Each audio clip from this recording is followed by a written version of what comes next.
আল্লাহ তাআলা কিয়ামতের কঠিন ময়দানে যেদিন স্বামী স্ত্রীকে চিনবে না, স্ত্রী স্বামীকে দেখে পালিয়ে যাবে, বন্ধু বন্ধুরে চিনবে না, পীর সাহেব মুরিদরে চিনবে না, মুরিদ পীর সাহেবরে চিনবে না, দলের কর্মী তার নেতারে চিনবে না, নেতা তার কর্মীরে চিনবে না, বন্ধু বন্ধুরে দেখে পালাবে। এই কঠিন মুহূর্তে সূর্যটা মাথার কাছে চলে আসবে, জমিনটা তামার জমিন হবে, আজকের জমিনের মতো নয়।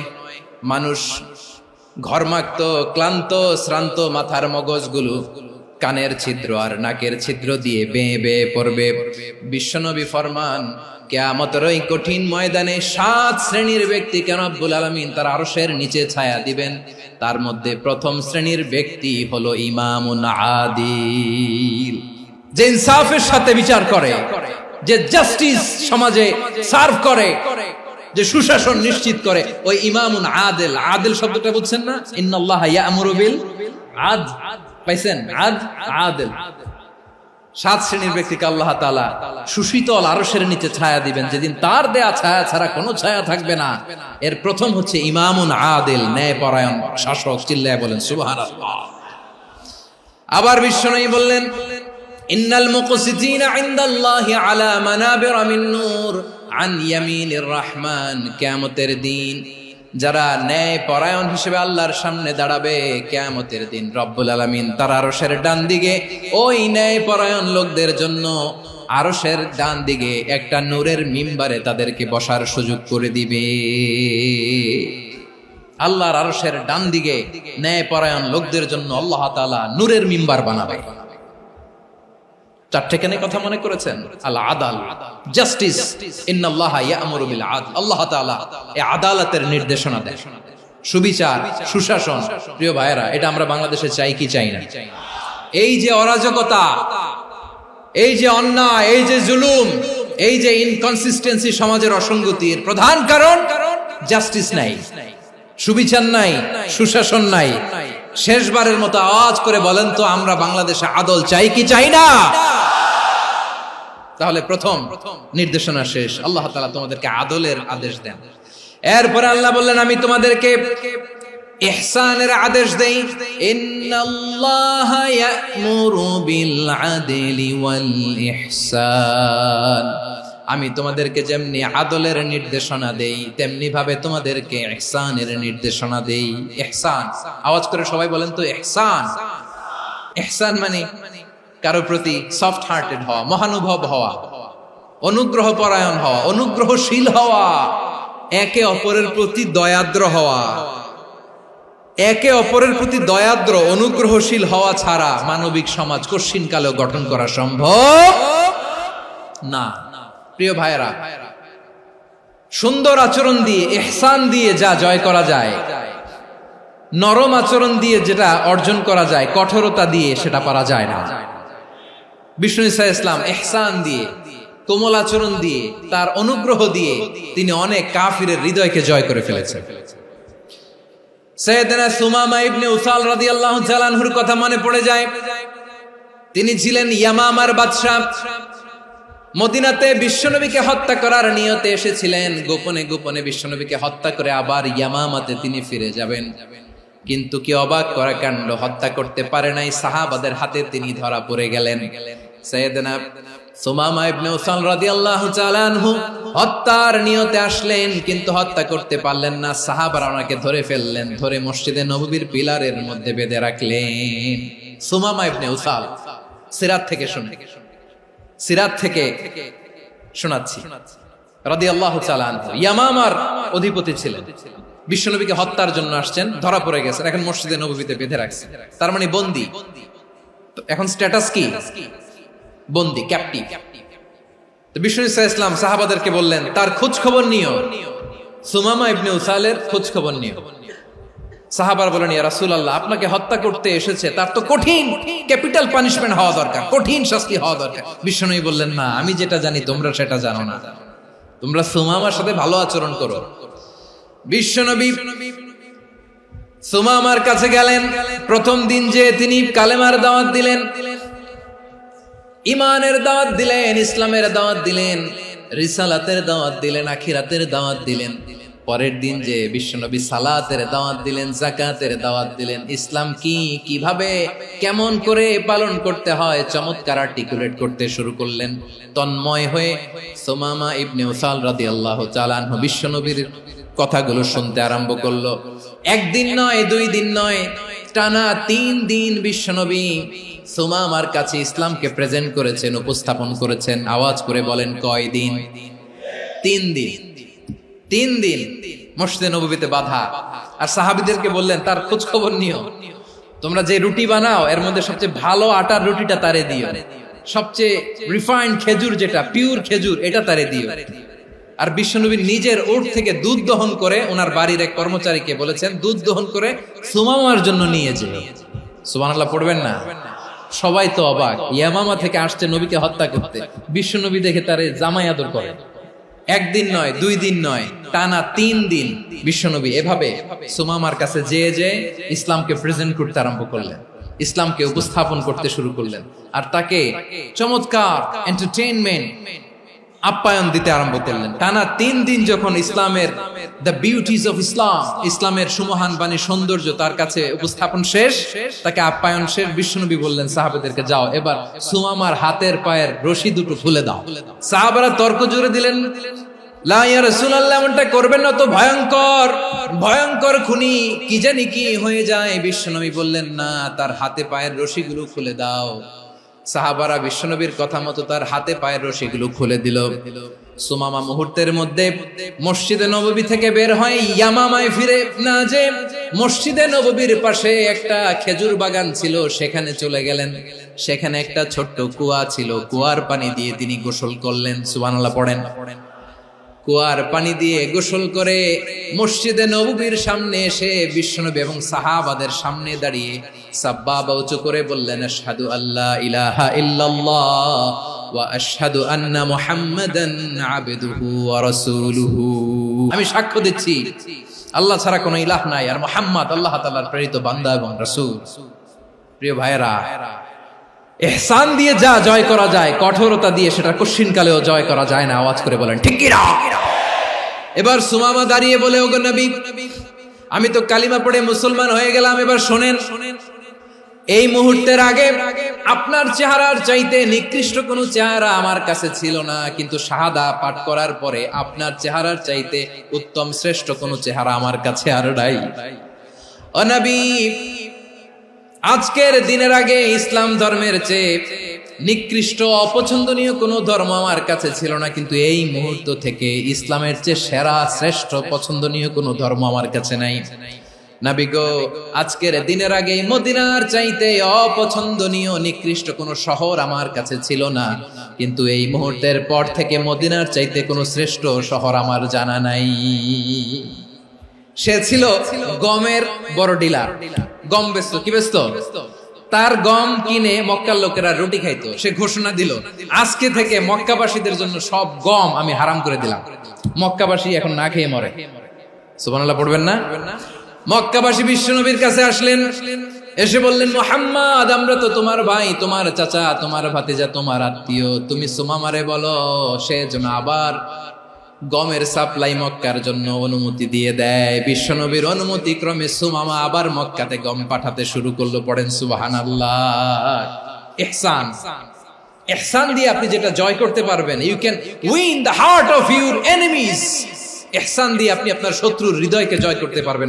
এজন্য আল্লাহ বললেন, ওয়া আনফিকু ফি সাবিলিল্লাহি ওয়া লা তুলকু বিআইদিকুম ইলাত তাহলুকা ওয়া আহসিনু ইন্নাল্লাহা ইউহিব্বুল মুহসিনিন। তোমরা আল্লাহর রাস্তায় দান করবে আর নিজেরা নিজেদেরকে ধ্বংসের হাতে ঠেলে দিও না। তোমরা একে অপরের প্রতি ইহসান করবে, কারণ ইহসানকারীদেরকে আল্লাহ বড় ভালোবাসেন। সুবহানাল্লাহ পড়েন।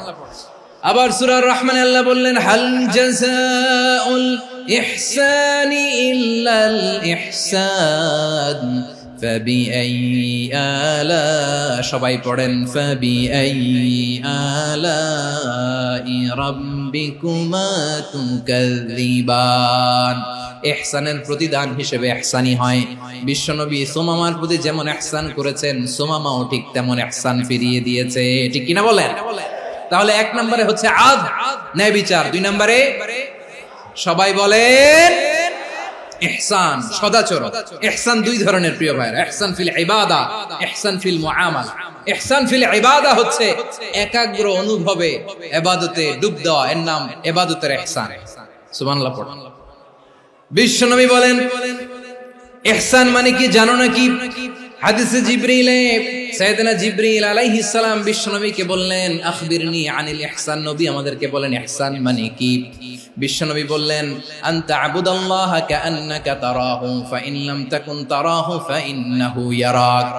ইহসান মানে হলো এমন ভাবে তুমি আল্লাহর সামনে নিজেকে উজাড় করে ইবাদত করবে, তুমি ভাববে তুমি আল্লাহকে দেখতে পাচ্ছ। আর এটা যদি ভাবা তোমার জন্য কঠিন হয়ে যায়, অন্তত এতটুকু তুমি ভাববা যে আল্লাহ তোমাকে দেখতে পাচ্ছেন। ঠিক কিনা বলেন? ও আমার বীর চট্টলার ভাইয়েরা, কেউ যেটা দেখে না সেটা দেখে কে? এই বিশ্বাস হৃদয়ের মধ্যে আছে? নামাজে যখন দাঁড়ান এই ফিলিংসটা আনা যাবে? এসা পর্যন্ত যে আমরা হায়াত পাবো কোনো গ্যারান্টি আছে? সবাই আওয়াজ করে বলেন গ্যারান্টি আছে? গ্যারান্টি নাই। এজন্য বিষ্ণু ইসলাম বলেছে এমন ভাবে নামাজে দাঁড়াও, ইবাদত করো, মনে করো হতে পারে এটাই আমার জীবনের শেষ নামাজ। পারফর্ম দ্য সালাহ as if this is your last and final prayer. এমন ভাবে সালাতে দাঁড়াও, ভাবো হতে পারে এটাই তোমার জীবনের শেষ নামাজ। এমন ভাবে নামাজে দাঁড়াও, ভাবো এটাই শেষ নামাজ। তাহলে নামাজে একাগ্রতা বাড়ায় দিবে কে? ফলে ইবাদতের ইহসান আমাদের অর্জিত হবে। আর মুআমালাতে ইহসান হলো, বিশ্বনবী বলেন ইন্নাল্লাহা তাবারাকা ওয়া তাআলা কাতাবাল ইহসানা আলা কুল্লি শাই ফাইযা কাতালতুম ফাআহসিনুল কিতলা ওয়া ইযা যাবাহতুম ফাআহসিনুয যাবহা ওয়ালিয়ুহিদ্দা আহাদুকুম শাফরাতাহু ওয়ালিয়ুরিহ যাবিহাতাহু। ইহসান দুই ধরনের, আওয়াজ করে বলতে হবে কয় ধরনের? একটা হচ্ছে ইহসান ফিল ইবাদা, ইবাদতে ইহসান। ইবাদতে ইহসান কি? একাগ্র অনুভব দিয়ে ইবাদত করা, মন প্রাণ দিয়ে ইবাদত করা। আর মুআমালাতে ইহসান কি? সব কাজে, দৈনন্দিন কাজে, কর্মে, সামাজিক অ্যাক্টিভিটিতে কোমলতা প্রদর্শন করা, অনুগ্রহের সাথে সবকিছু করা। আল্লাহ তাআলা ইন্নাল্লাহা তাবারাকা ওয়া তাআলা কাতাবাল ইহসানা আলা কুল্লি শাই, তিনি সবকিছুর ব্যাপারে ইহসানকে আবশ্যক করেছেন। সবকিছু, মুমিনের সব কাজে ইহসানের পরশ থাকবে। ওয়া ইযা কাতালতুম ফাহসিনুল কিতলা, বিষ্ণুই বলেন তুমি যখন কাউকে হত্যা করো ইহসানের সাথে করো। সুবহানাল্লাহ পড়বেন না? যখন হত্যা করো তখনও ইহসানের সাথে। আচ্ছা হত্যা করবো আবার ইহসান আসবে করতে করে তো মেরেই ফেলবো আমি। আল্লাহ, ও ভাই একজন খুন করেছে, খুনি, রাষ্ট্রীয় আইনে তার শাস্তি হয়েছে ডেথ পেনাল্টি, মৃত্যুদণ্ড। এখন মৃত্যুদণ্ড দেখে আপনি যেমনি মন চায় তেমনি মারবেন লোকটারে? ওর নাক কেটে ফেলতে পারবেন? ওর কান কাটতে পারবেন? ওর চোখ উপড়ে ফেলতে পারবেন আপনি? যেমন মন চায় তার অঙ্গহানি করা যাবে না। ইহসানের সাথে তাকে হত্যা করো।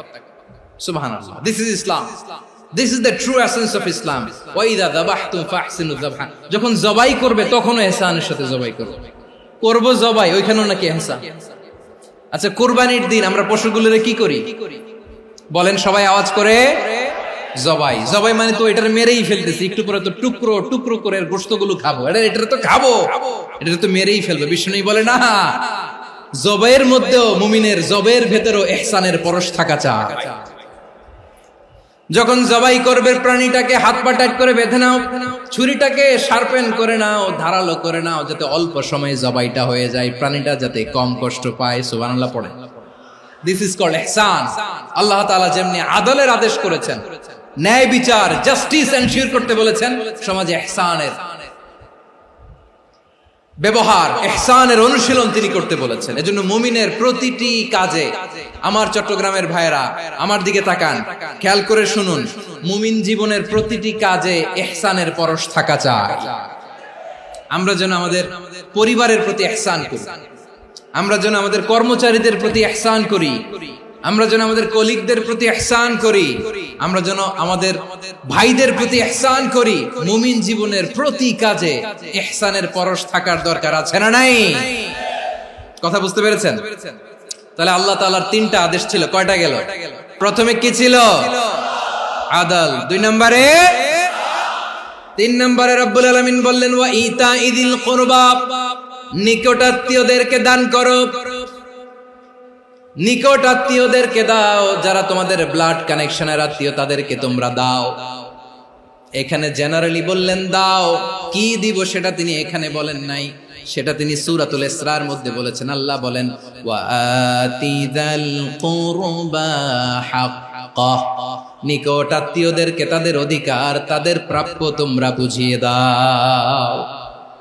দেখেন, একটা শান্তির সমাজ, একটা সমৃদ্ধ সমাজ, একটা মানবিক সমাজ গঠনের জন্য আল্লাহ তাআলা বেশি না, মাত্র তিনটা অর্ডার, তিনটা ভার্ডিক্ট তিনি জারি করেছেন। এক নাম্বার সুশাসন, ন্যায় বিচার।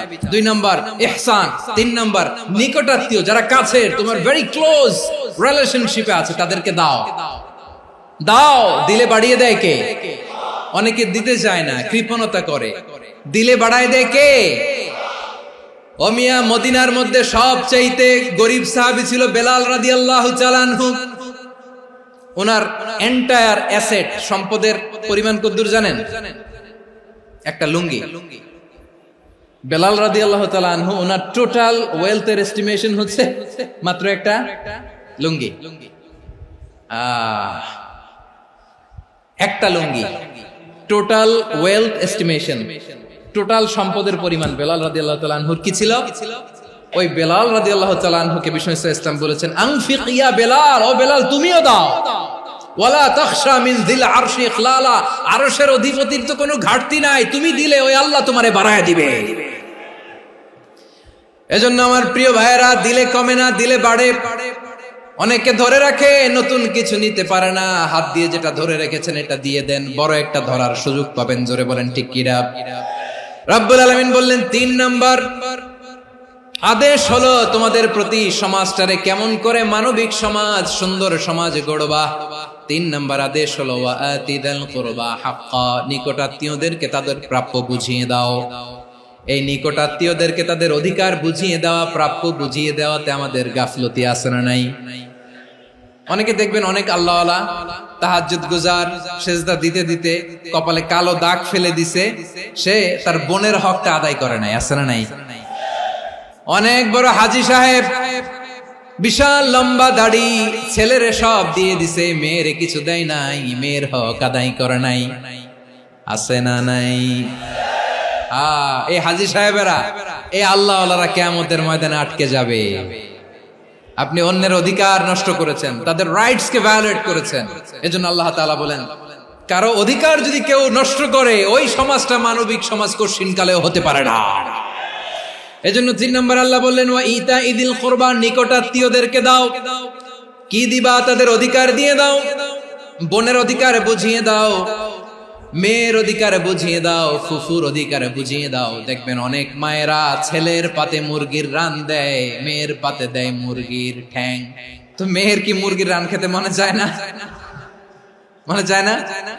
এমনটা করা যাবে না। নিকটাত্মীয়দেরকে অধিকার দিয়ে দাও, নিকটাত্মীয়ের সাথে সুসম্পর্ক রাখো। আদেশটা কার?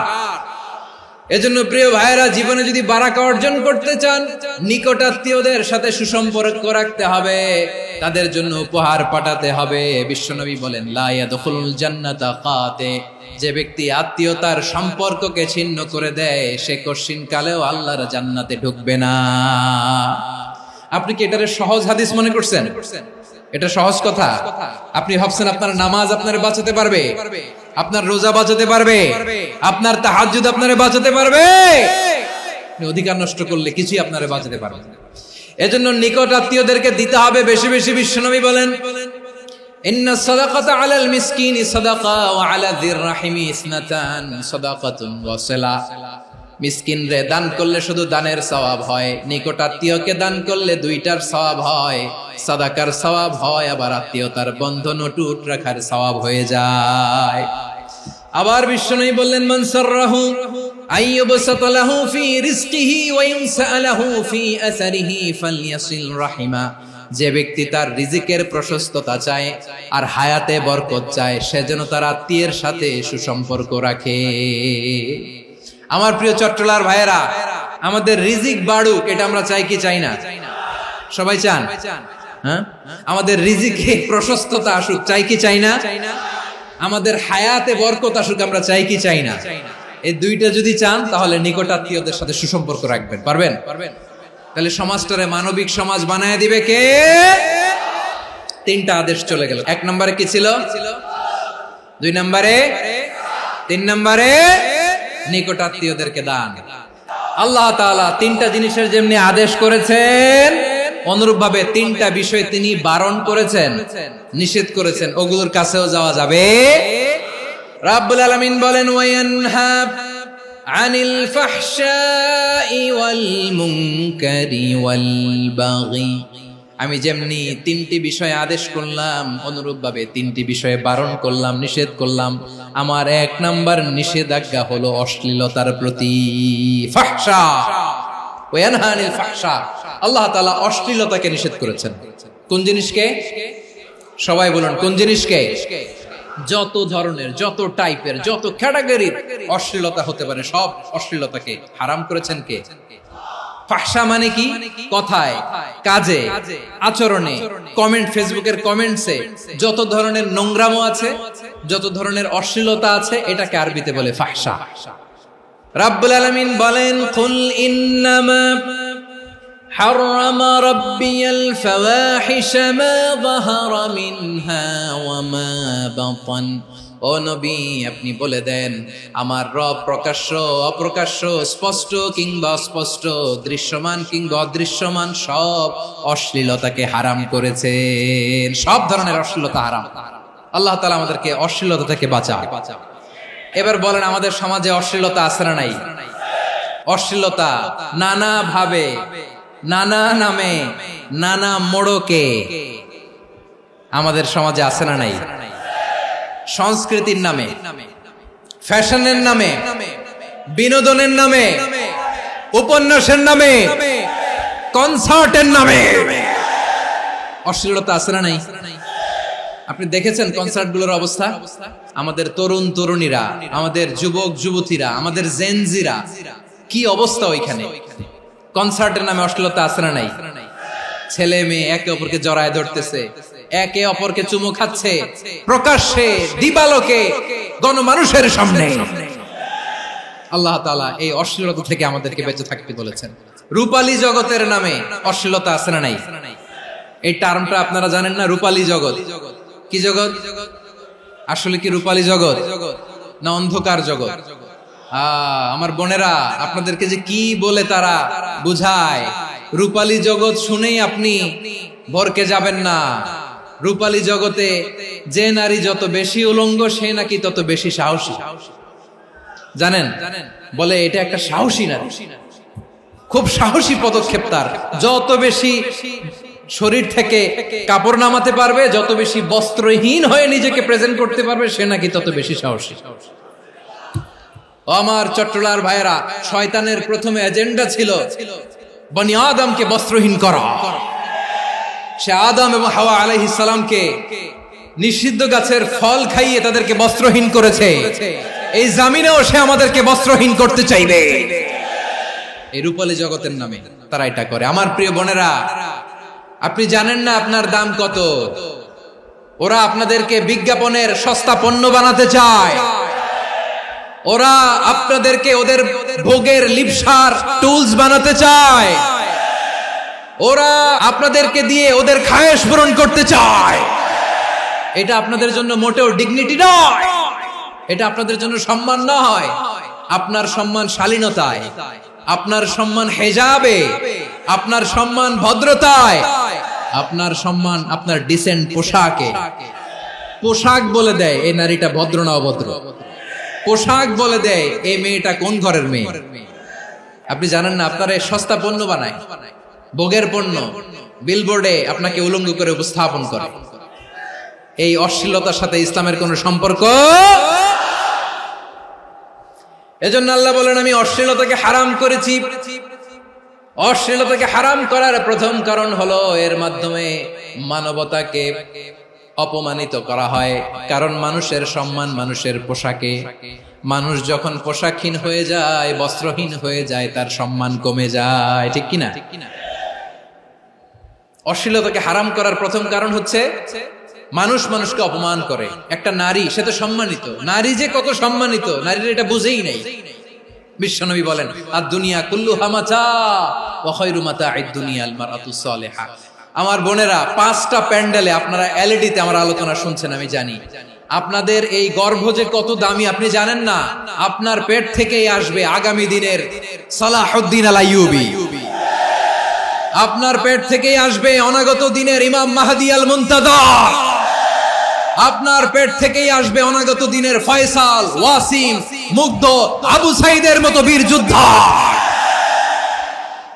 আমার প্রিয় বোনেরা, আমার প্রিয় বোনেরা, বিশ্বনবীর কথার ওজন খেয়াল করেন। আদ-দুনিয়া কুল্লুহা মাতা ওয়া খায়রু মাতা'আদ দুনিয়া আল মারআতুস সালিহা। দুনিয়ার সবকিছুই অ্যাসেট, এর মধ্যে সবচেয়ে দামি অ্যাসেট নেককার নারী। আপনার গর্ভ যে কত দামি আপনি জানেন না। নিজের সময়টাকে কাজে লাগান, কোরআন পড়েন, সুন্নাহ পড়েন। আপনার অনেক দায়িত্ব ঘরে। You are the MD of your family. একটা family it's a very big institution. পরিবার একটা অনেক বড় প্রতিষ্ঠান, and you are the MD of your institution. আপনি এই পরিবারের MD, managing director of your family. এখানে আপনার কত দায়িত্ব। আপনি ছেলে মেয়েদেরকে তারবিয়া করবেন, আপনি আপনার স্বামীর জন্য ঘরটারে জান্নাতের নীর বানাবেন, আপনার জন্য জান্নাতের ডুপ্লেক্স বাড়ি ওইখানে তৈরি করে রাখবে কে? আপনি যে কত দামি আপনি জানেন না। নারীদেরকে আল্লাহ বানিয়েছেন উচ্চতর করে, নিম্নতর নয়। নারীদেরকে ছোট্ট জিনিস দিলে এটারে বড় করে দেয়। নারীদেরকে ভ্রূণ দিলে, শুক্রাণু দিলে নারী এটারে বাচ্চা হিসেবে উপহার দেয়, ঠিক কিনা? বিয়ের মাধ্যমে স্বামী যখন তার শুক্রাণু তার স্ত্রীকে উপহার দেয়, স্ত্রী রিটার্নে কি উপহার দেয়? ফুল ফর্ম বেবি, মানব সন্তান। দেখছেন, আপনি দিলেন একটুকুনি, দিছে বিশাল। আপনি যদি নারীকে বাজার এনে দেন, নারী এটাকে সুস্বাদু খাবারে রূপান্তর করে দেয়। আপনি তাকে একটা মুচকি হাসি দিয়ে দেন, সে তার কলিজা দিয়ে দেয়। কিন্তু যদি আপনি তার মনে কষ্ট দেন, সে আপনার জীবনকে জাহান্নাম বানায়া দেয়।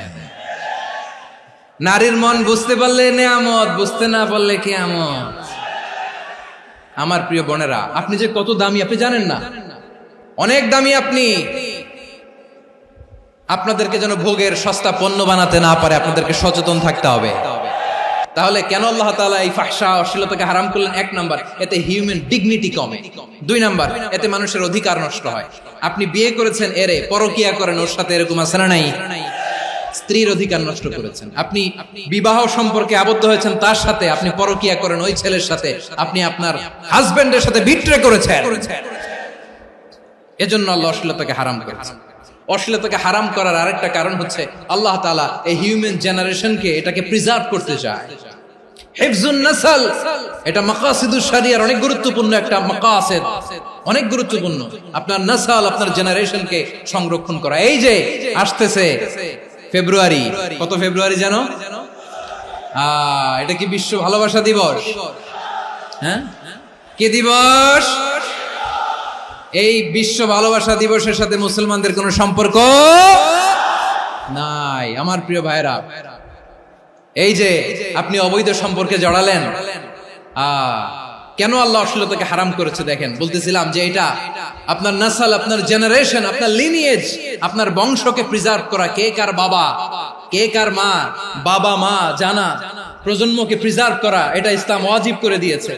এই যে অবৈধ সম্পর্কের কারণে, বিশ্ব বেহায়া দিবসের কারণে, এগুলোর আউটকাম, আউটপুট হিসেবে মাঝে মাঝে এই ঢাকা মেডিকেলের ডাস্টবিনে নবজাতকের বাচ্চার কান্নার আওয়াজ শুনতে পাওয়া যায়। চট্টগ্রাম মেডিকেলের ডাস্টবিনে নবজাতকের কান্না শুনতে পাওয়া যায়। বীর চট্টলার মুসলমানেরা বুঝতে পারলে আওয়াজ করে বলেন, এই যে চট্টগ্রাম মেডিকেলে যে নবজাতকটা পাওয়া গেল, ওর বাবাকে আমাকে বলেন, ওর মাকে, ও কোন ফ্যামিলির সন্তান কেউ জানে? আপনি হিউম্যান ডিগনিটিকে অপমান করেছেন না? আপনি তার ভবিষ্যৎকে অন্ধকার করেছেন না? আপনি তার লিনিয়েজকে প্রশ্নবিদ্ধ করে দিয়েছেন না? এই জন্য আল্লাহ তাআলা অশ্লীলতাকে আমাদের জন্য হারাম করে দিয়েছেন। পড়েন সুবহানাল্লাহ। এই জন্য রাব্বুল আলামিন বলেন, কুল ইন্নামা হারাম রাব্বিয়াল ফাওয়াহিশা মা যাহারা মিনহা ওয়া মা বাতান। প্রকাশ্য অপ্রকাশ্য সব অশ্লীলতাকে হারাম ঘোষণা করে দিয়েছে কে? আবার দুনিয়ার বুকে যারা অশ্লীলতার প্রসার করে তাদের জন্য শাস্তি মজুদ রেখেছে কে? রাব্বুল আলামিন বলেন, ইন্নাল্লাযীনা يحبون أن تشيع الفاحشة في الذين آمنوا لهم عذاب أليم في الدنيا والآخرة والله يعلم وأنتم لا تعلمون নিশ্চয়ই যারা বিশ্বাসীদের মাঝে অশ্লীলতার প্রচার প্রসার করতে চায় তাদের জন্য আমি মর্মন্তুদ শাস্তি প্রস্তুত করে রেখেছি, দুনিয়াতেও রেখেছি, আখিরাতেও রেখেছি। ঘোষণাটা কার? যারা এই নাটকের নামে, সিনেমার নামে, রূপালী জগতের নামে, মুভির নামে, ওটিটি প্ল্যাটফর্মের নামে আমার সমাজে অশ্লীলতা ছড়াতে চায় তাদের জন্য কঠিন মর্মন্তুদ শাস্তি মজুদ রেখে দিয়েছে কে? ও আমার বোনেরা, এখনো আপনি জাগবেন না? এখনো আপনার চিন্তার দুয়ারে এখনো নাড়া পড়ে নাই? ওরা আপনাকে উলঙ্গ বানাতে চায়, ওরা আপনাকে আইটেম গার্ল বানাতে চায়। এজন্য ইসলাম অশ্লীলতাকে হারাম করেছে। হারাম। ইসলাম বলেছে যোজন যোজন দূরে থাকো, ওরা বলে না কাছে আসো, কাছে আসার গল্প, ক্লোজ আপ ওয়ান, কাছে আসার গল্প আছে না নাই? তাহলে অশ্লীলতার সাথে আমাদের কোনো সম্পর্ক? সবাই বলতে পারেননি, আওয়াজ করে বলুন, অশ্লীলতার সাথে আমাদের কোনো সম্পর্ক? আমরা এই সমস্ত ক্লোজ আপ ওয়ান, কাছে আসার গল্পের প্রোগ্রামে যাব? আমরা কোন ধরনের অশ্লীল কন্টেন্ট সোশ্যাল মিডিয়ায়, টিভিতে দেখব? কি যুগ যে আমরা কাটাচ্ছি আপনি কল্পনা করতে পারবেন না। পর্ন ইন্ডাস্ট্রি, নারী পুরুষের বস্ত্রহীন যুগল দৃশ্য, এটাকে দিয়ে ওরা কোটি ডলারের ইন্ডাস্ট্রি বানিয়েছে। পুরো মানব ইতিহাসে এরকম জঘন্য সময় মানব ইতিহাস পার করে নাই। পর্ন এটা ইন্ডাস্ট্রি হয়ে গেছে। আমাদের এই যুবকগুলো, জেনজি গুলো, ওদের চরিত্র বাঁচাবে কি করে? কেমন করে হেফাজত করবে ওদের এই মূল্যবান চরিত্র? আমার প্রিয় ভাইরা, এই অশ্লীলতার দ্য লেটেস্ট ভার্সন হচ্ছে LGBTQ, শরীফ থেকে শরীফা। শুনছেন আপনারা?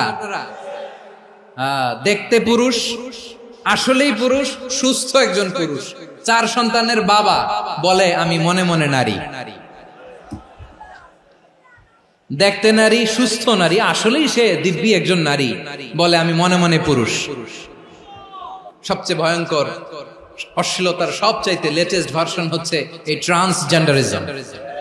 সুস্থ পুরুষ তার বায়োলজিক্যাল গ্রোথকে হরমোন দিয়ে স্টপ করে দিয়ে সে সার্জারি করে নারী হতে চায়, সুস্থ নারী পুরুষ হতে চায়। পুরুষ পুরুষের প্রতি সেক্সুয়ালি আকর্ষণ বোধ করে, এটা লূত আলাইহিস সালামের কওমের মধ্যে ছিল। এটাকে আল্লাহ কোরআনে ফাহিশা বলেছেন। ওয়ালুতান ইয قال لقومه أتأتون الفاحشة ما سبقكم بها من أحد من العالمين। লূত আলাইহিস সালাম বললেন, তোমরা কি এমন এক অশ্লীল কার্যক্রমে ডুব দিলে নাকি যেটা গোটা বিশ্বের কেউ কখনো করে নাই, তোমরাই প্রথম করেছো? পড়েন নাউযুবিল্লাহ। এই পশ্চিমের এই রোগ আমার দেশে যেন আসতে না পারে, আমাদের সজাগ থাকতে হবে। প্রিয় ভাইরা, চিল্লায় বলেন ঠিক কি না? পশ্চিমের অবস্থা ভয়ঙ্কর। পাশ্চাত্যে, আমি যুক্তরাষ্ট্রে ছিলাম অনেকদিন, কয়েক মাস, বিভিন্ন স্টেটে ঘুরেছি। গার্ডিয়ানরা উদ্বিগ্ন, ছেলে মেয়েদেরকে, ছোট্ট ছেলে মেয়ে, ওদেরকে জিজ্ঞেস করে, তুমি how do you feel right now inside yourself? তুমি ভিতরে ভিতরে কেমন ফিল করো? তোমার কি ছেলে ছেলে লাগে না মেয়ে মেয়ে লাগে? আচ্ছা বলেন, এই ছোট্ট বাচ্চাটা ওকে এগুলো জেন্ডার অ্যাসাইনমেন্ট বলতে এগুলো কিছু বুঝে? এইভাবে মিসগাইড করা হচ্ছে। কৌতূহল বশত ছোট্ট ছেলে যদি বলে আমার তো মেয়ে মেয়ে লাগে, তখন বলে যে না তুমি মেয়ে, ছেলে না। মা বাবা বাধা দিলে ওকে আলাদা গভর্নমেন্ট হাউসে নিয়ে যায়। ভয়ঙ্করতম অবস্থা। আমরা একটা সময় শুনতাম যে হুজুর আমার ছেলেটা খুব ভালো, হাফেজে কোরআন, আল্লাহওয়ালা। হুজুর আমার ছেলে দাড়ি রাখছে, আল্লাহওয়ালা। হুজুর আমার ছেলে 5 ওয়াক্ত সালাত জামাতের সাথে পড়ে, তার মানে আল্লাহওয়ালা। পশ্চিমে যে আমি কি শুনছি জানেন? ওরা বলে হুজুর আমার ছেলেটা ইউনিভার্সিটির একটা মেয়ের সাথে প্রেম করে, ও খুব আল্লাহওয়ালা, হুজুর দোয়া করবেন।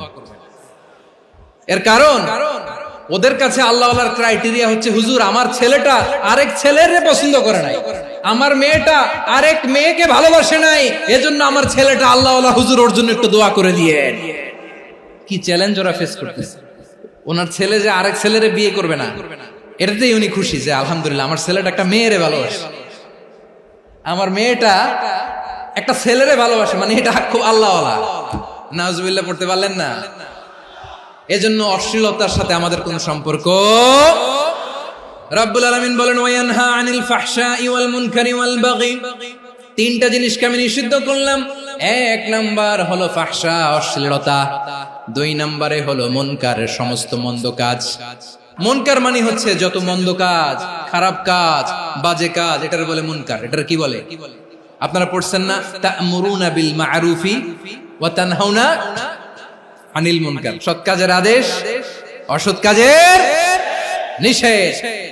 মুনকার, মুনকার হচ্ছে মানুষের স্বাভাবিক বিবেকবোধ যেটাকে খারাপ বলে, ওইটাই মুনকার। পৃথিবীর সব আসমানি গ্রন্থ যেটাকে খারাপ বলেছে, মানুষের স্বাভাবিক বিবেকবোধ যেটাকে খারাপ বলেছে, এগুলো সব মুনকার। যেমন ইফতিজিং, এটা কি ভালো না খারাপ? মজুদদারি, খাদ্যে ভেজাল দেওয়া, ওজনে কম দেওয়া, মাছে ফরমালিন মিশানো, চাঁদাবাজি, টেন্ডারবাজি, দখলবাজি, এগুলো আমাদের স্বাভাবিক বিবেকেই বলে এগুলো খারাপ, এগুলো হচ্ছে মুনকার। আল্লাহ তাআলা এই মুনকার থেকে আমাদেরকে বেঁচে থাকতে বলেন, আর শয়তান এই মুনকারের প্রতি আমাদেরকে উদ্বুদ্ধ করে। আল্লাহ তাআলা বললেন, ইয়া আইয়ুহাল্লাযীনা আমানু লা তাত্তাবিউ খুতুওয়াতিশ শাইতান ওয়া মান ইয়াত্তাবি' খুতুওয়াতিশ শাইতানি ফাইন্নাহু ইয়া'মুরু বিল ফাহশাই ওয়াল মুনকার। আল্লাহ বললেন, আমার গোলামেরা শোনো শোনো, ও আমার বিশ্বাসী বান্দারা খবরদার, তোমরা কশিনকালেও শয়তানের পদাঙ্ক অনুসরণ করবে না, কারণ শয়তান তোমাদেরকে অশ্লীলতা এবং মন্দ কাজের দিকে উদ্বুদ্ধ করে। আমাদের কাজ হচ্ছে শয়তান আমাদেরকে যেদিকে নিতে চায় আমরা তার উল্টা দিকে যাব। শয়তান এই মন্দ কাজকে আমাদের কাছে বিউটিফাই করে, চাকচিক্যময় করে আমাদের সামনে উপস্থাপন করে। এজন্য আল্লাহ বলেন মুনকারকে থামাতে হবে, মুনকার প্রতিরোধ করতে হবে। মুনকার প্রতিরোধের দায়িত্ব শুধু আমাদের নাকি? শুধু আপনার খতিব সাহেবের, ইমাম সাহেবের, নাকি মুসলিম উম্মার সবার? আওয়াজ করে বলুন, মুনকার অসৎ কাজ প্রতিরোধের দায়িত্ব কার? রাব্বুল আলামিন বলেন, কুনতুম খায়রা উম্মাতিন উখরিজাত লিন-নাসি তা'মুরুনা বিল মা'রুফি ওয়া তানহাউনা আনিল মুনকার। তোমাদেরকে শ্রেষ্ঠ জাতি করে জমিনের মধ্যে আবির্ভূত করা হয়েছে, যাতে করে তোমরা জমিনের ভেতরে সৎ কাজের আদেশ করতে পারো আর অসৎ কাজের নিষেধ করতে পারো। উম্মাহ, কুনতুম খায়রা, তাহলে গোটা উম্মার দায়িত্ব, এটা বুঝতে পারছেন তো? আচ্ছা, আরো নিচে আসেন। এরপরে আল্লাহ বললেন, শুধু উম্মাহ না, এই জমিনের রাজত্ব আমি যাদের হাতে দেই, এই জমিনের মালিক আমি যাদেরকে বানিয়ে দেই, যাদেরকে আমি সরকারের দায়িত্ব দেই, তাদেরকেও মুনকার প্রতিরোধের দায়িত্ব দিয়েছে কে? আল্লাহ বলেন, যারা ক্ষমতার মসনদে বসেছে তাদেরকে 4 দফা কর্মসূচি আমি আল্লাহ দিলাম। আওয়াজ করে বলেন, কয় দফা? আল্লাহ বলেন, আল্লাযীনা ইম্মাক্কান্নাহুম ফিল আরদি আকামুস সালাতা ওয়া আতাউয যাকাতা ওয়া আমারু বিল মা'রুফি ওয়া নাহাউ আনিল মুনকার ওয়ালিল্লাহি আকিবাতুল উমুর। যারা এই জমিনের উত্তরাধিকার হয়েছে তারা 4 দফা কর্মসূচি নিয়ে সামনে আগাবা। সালাত কায়েম করবা, যাকাত আদায় করবা, সৎ কাজের আদেশ দিবা, অসৎ কাজ থেকে মুনকার প্রতিরোধ করবা। আদেশটা কার? আমার প্রিয় চট্টলার ভাইরা, পুরো উম্মার দায়িত্ব মুনকার প্রতিরোধ করা, সরকার প্রধানের দায়িত্ব মুনকার প্রতিরোধ করা। এরপর আল্লাহ বলেন, প্রতিটা ফ্যামিলির যিনি প্রধান, সিইও, বাবা, প্রত্যেক বাবারও দায়িত্ব এই মুনকার প্রতিরোধ করা। আওয়াজ করে বলেন ঠিক কি না? যেমনটি সাইয়েদনা লোকমান আলাইহিস সালাম ওনার কলিজার টুকরা সন্তানকে আদেশ করেছেন, ইয়া বুনাইয়া আকিমিস সালাতা ওয়া'মুর বিল মা'রুফি ওয়ানহা আনিল মুনকার। পড়েন সুবহানাল্লাহ। বাবা ছেলেকে সবক দিচ্ছে, লোকমান আলাইহিস সালাম ছেলেকে বলতেছে, ওরে আমার কলিজার টুকরা সন্তান, ওরে আমার বাছা, নামাজ কায়েম করবা, সৎ কাজের আদেশ দিবা, আর মুনকার প্রতিরোধ করবা, অসৎ কাজ সমাজ থেকে খারাপ কাজকে ঝেঁটে বিদায় করে দিবা। তাহলে দেখেন আমি স্টেপ বাই স্টেপ নামলাম। পুরা উম্মার দায়িত্ব, জমিনের উত্তরাধিকারী আল্লাহ যাদেরকে বানিয়েছেন সরকার, তাদের দায়িত্ব, প্রতিটি ফ্যামিলির প্রধানের দায়িত্ব, এরপরে বিশ্বনবী বলেন সচেতন প্রতিটি মুসলিমের দায়িত্ব সমাজ থেকে মুনকারকে উৎখাত করা। বিশ্বনবী বলেছেন মান রাআ মিনকুম মুনকারান ফালিয়ুগাইয়িরহু বিয়াদিহি ফাইন লাম ইয়াসতাতি ফাবিলিসানিহি ওয়া ইন লাম ইয়াসতাতি ফাবিকলবিহি ওয়া যালিকা আযআফুল ঈমান। সমাজে যে মুনকার দেখবে, খারাপ কাজ দেখবে, সে যেন হাত দিয়ে সেটাকে থামায়। আমার প্রিয় ভাইরা, না থামালে আমরাই ডুববো শেষমেশ। আমাদের বাঁচার জন্য হইলেও থামাইতে হবে। রব্বুল আলামিন বলেন ওয়াত্তাকু ফিতনাতাল লা তুসিবান্নাল্লাযীনা যালামু মিনকুম খাসসা। ও আমার গোলামেরা, ওই আযাবকে ভয় করো যে আযাব যখন আমি জমিনের বুকে পাঠাই শুধু জালেমদেরকেই মারি না, আলেমদেরকেও মারি। আযাব যখন আসে তখন শুধু জালিমই মরে না, আলেমও মরে। জানেন মুসা আলাইহিস সালামের পায়ে একবার লাল পিঁপড়া, তো উনি রেগে মেগে পাশি দেখে লাল পিঁপড়ার বাসা, পা দিয়ে ডলে মুছে সবগুলো পিঁপড়া মেরে ফেলছে। এই ঘটনাটা আল্লাহ ঘটিয়েছেন এজন্য মুসা আলাইহিস সালাম ছিলেন কালিমুল্লাহ, সরাসরি আল্লাহর সাথে কথা বলতেন। তিনি আল্লাহকে জিজ্ঞেস করেছিলেন, আল্লাহ তুমি যখন কোন জনপদে আযাব পাঠাও, শাস্তি দাও, ওখানকার শুধু জালেমরাই তো মরে না, ভালো মানুষগুলাও মরে, তো আযাব দিবা মুশরিকদের উপর দিবা, অবাধ্যদের উপর দিবা, ভালো মানুষগুলোরে মারো কেন? আল্লাহ বললেন, মুসা তোমার যে কামড় দিছিল পায়ের মধ্যে পিঁপড়া, কয়টা পিঁপড়া? একটা পিঁপড়া, তো সবগুলারে মারলা কেন? রেগে মেগে পুরো পিঁপড়ার বাসা ভেঙে মেসাকার করলা কেন? আমি যখন অ্যাকশনে যাই, আমি যখন শাস্তি দেই, তখন এত বাস বিচার করা হয় না, বাস বিচার করা যায় না। যখন অ্যাকশনে যাওয়া হয় ওইটা ডাইরেক্ট অ্যাকশন হয়ে যায়। চিল্লায় বলো ঠিক কি না? এজন্য আমাদের বাঁচার জন্য হলেও এই পাপ থামাতে হবে, এই শয়তানের অট্টহাসি থামাতে হবে, অন্যায় অপরাধ সমাজ থেকে আমাদের থামাতে হবে। কারণ আযাব আসলে ওরাও মরবে, আমরাও মরব। একটা জাহাজ 2 তলা, আপনি আছেন 2য় তলায়। নিচের তলার কিছু লোক জাহাজের তলা ছিদ্র করতে আরম্ভ করছে। কি ছিদ্র করতেছে? আচ্ছা, জাহাজের তলা ছিদ্র করলে তলা দিয়ে কি ঢুকে? এখন আপনি যদি বলেন আমার কি, আমি তো 2 তলায়, আমি তো ভালো আছি, ওরা ছিদ্র করে ওরা মরবে। আসলে কি শুধু ওরা মরবে? তলা দিয়ে যখন পানি ঢুকবে, জাহাজ ঢুকলে আপনিও মরবেন। এজন্য নিজে মরার আগে ওই পাগলগুলোর নিচতলায় যে থামাতে হবে। চিল্লায় বলেন ঠিক কি না? এজন্য আল্লাহ বললেন মুনকার প্রতিরোধের দায়িত্ব সমাজের টপ টু বটম সবার। এজন্য মুনকার প্রতিরোধ করার দরকার আছে না নাই? সমাজে এই যে ইফটিজিং হয়, আপনার বোনের বয়সী একটা মেয়েকে কিছু বকাটে টিটকারি করে, এই বলে সেই বলে, নোংরা কথা বলে, রাস্তায় দেখেও আপনি পাশ দিয়ে না দেখার মতো চলে যান কেন? আপনি দাঁড়ান না কেন? আপনি দাঁড়ালেই তো থেমে যাবে, কারণ সত্যের যে শক্তি তার সামনে মিথ্যা মুখ থুবড়ে পড়ে। আপনার সামনে ও কিছুই না, নাথিং। আপনি দাঁড়ান, ওকে প্রশ্ন করেন যে আমার বোনকে তুমি ডিস্টার্ব করো কেন? আপনাকে দেখে আরো 5 জন দাঁড়াবে, 5 জনকে দেখে আরো 10 জন দাঁড়াবে।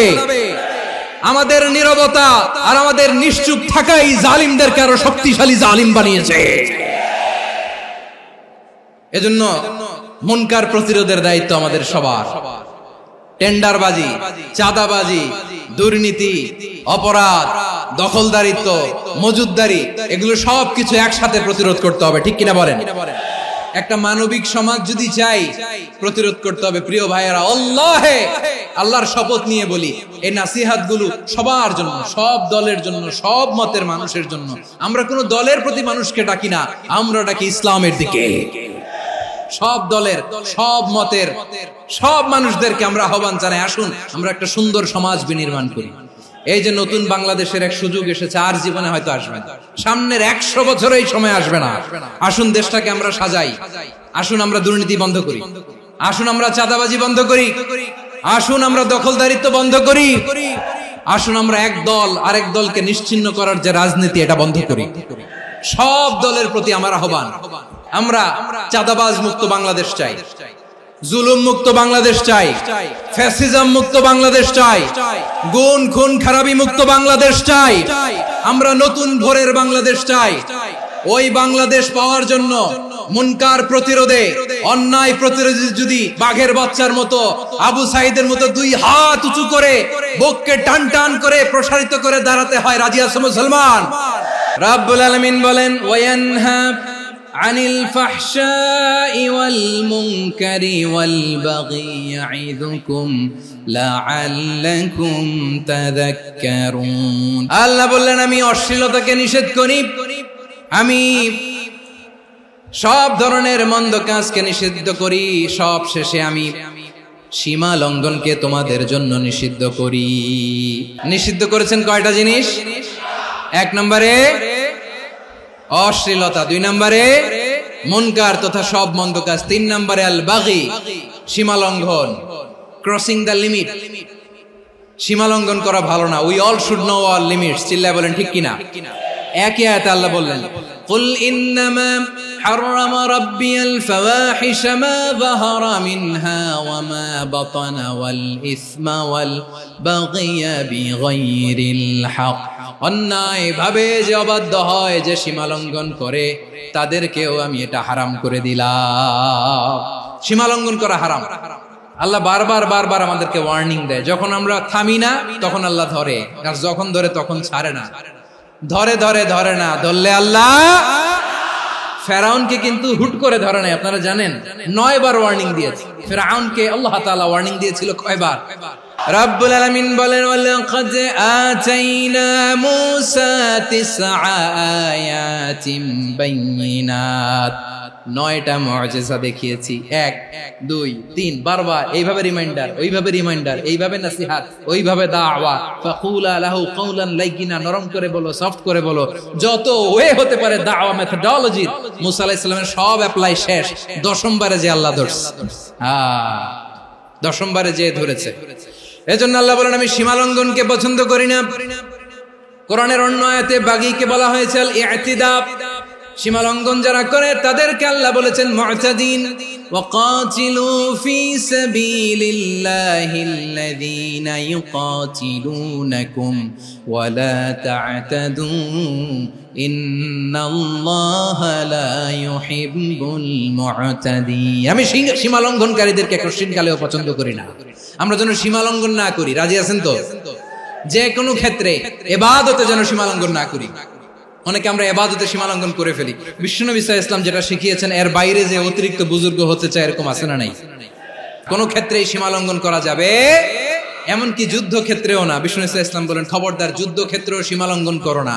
কি সুন্দর ইসলাম আমরা পেয়েছি। বিশ্বনবী বলেন খবরদার যুদ্ধের ময়দানে কোনো নারীর গায়ে হাত তোলো না, কোনো শিশুর গায়ে হাত তোলো না, কোনো গবাদি পশু হত্যা করো না, কোনো শস্য ক্ষেত্র ধ্বংস করো না, ইবাদতরত অন্য ধর্মের কোনো সন্ন্যাসীর গায়ে হাত তোলো না। বলেন সুবহানাল্লাহ। তাহলে আমরা সীমা লঙ্ঘন করতে পারবো? প্রিয় ভাইরা, একটা সুখী, সমৃদ্ধ, শান্তির সমাজ, মানবিক সমাজ যদি আমরা গঠন করতে চাই, আমাদের আল্লাহর দেয়া কয়টা আদেশ মানতে হবে বলেন দেখি? আর বেঁচে থাকতে হবে কয়টা জিনিস থেকে? আল্লাহর আদেশ কি? 1 নাম্বার আদাল, ন্যায়পরায়ণতা। আমরা সুবিচার, সুশাসন, ন্যায় বিচার চাই কি চাই না? 2 নম্বরে কি ছিল? মাশাআল্লাহ, আমরা যেন সবার প্রতি দয়া পরবশ হই, ইহসান করি। 3 নম্বরে কি ছিল? নিকটাত্মীয়দের দান করা, তাদের অধিকার প্রাপ্য বুঝিয়ে দেওয়া। পাশাপাশি 3টা জিনিস থেকে আল্লাহ বারণ করেছেন, নিষেধ করেছেন। তার প্রথমটা ফাহশা, অশ্লীলতা। অশ্লীলতার সাথে আমাদের কোনো সম্পর্ক।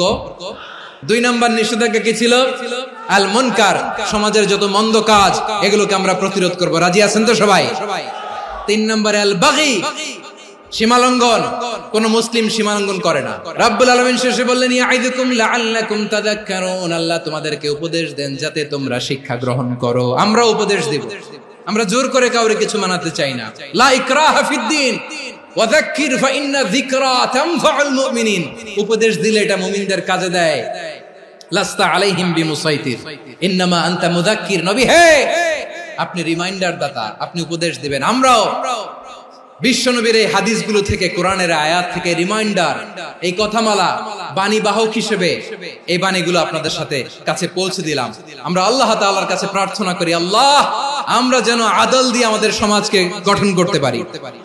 আল্লাহ আমরা যেন ইহসান করতে পারি, আমরা যেন নিকটাত্মীয়দের দান করতে পারি। আল্লাহ যত ধরনের অশ্লীলতা, অনাচার, মন্দ কাজ, সীমালঙ্ঘন, অবাধ্যতা থেকে যেন আমরা বেঁচে থাকতে পারি। আল্লাহ তাআলা আমাদের সবাইকে কথাগুলো বোঝার ও আমল করার তৌফিক দান করুক। হাযা মা ইনদি ওয়াল ইলমু ইনদাল্লাহ আলাইহি তাওয়াক্কালতু ওয়া ইলাইহি উনীব। সুবহানাকাল্লাহুম্মা বিহামদিকা আশহাদু আল্লা ইলাহা ইল্লা আনতা আস্তাগফিরুকা ওয়া আতুবু ইলাইক।